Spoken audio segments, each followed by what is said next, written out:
What's your name, please? My name's Paul. Hi, Paul. Hiya. Nice to meet you. Who's the most famous person you've ever had in your taxi? Probably Liz. Liz, which Liz? There's only one Liz, is he? Charlie's old woman. No. How come she was in your taxi? No, I don't know, I suppose...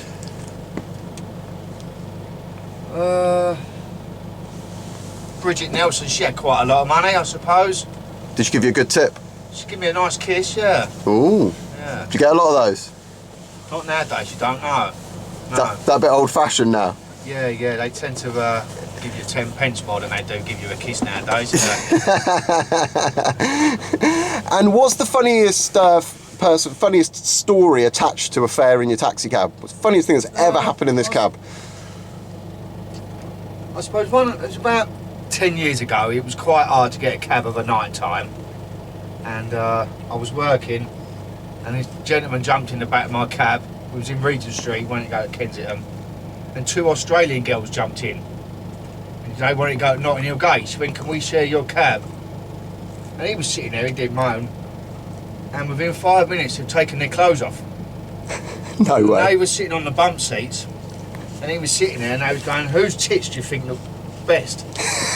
And now they're sitting there with all their clothes hanging up, and there's this poor bloke there, and the police have pulled up the side of me.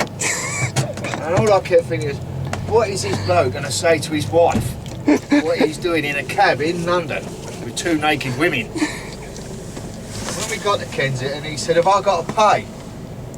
I said, "You've got to be joking, mate. You could have drove my cab. I would have sat in the back."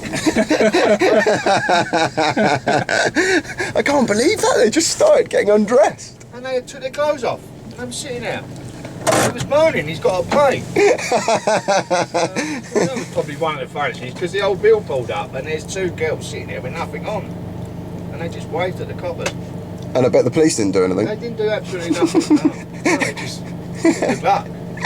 I hope you get a few more fares like that today. Yeah, I do as well. Yeah. And what do you think of the Olympics? Good or a bad thing? I think it's going to absolutely slaughter England. We ain't going to be able to move anywhere. I think Joe Public don't realise what's going on. I just think everyone's going to have to go on holiday for 5 weeks, because they ain't going to be able to move around London anyway. Are you going to work, or are you? I shall work the first couple of weeks. If I can't get in and out of London, because obviously the Olympic lanes, you can't cross the blue lanes, there'll be no point in coming to work.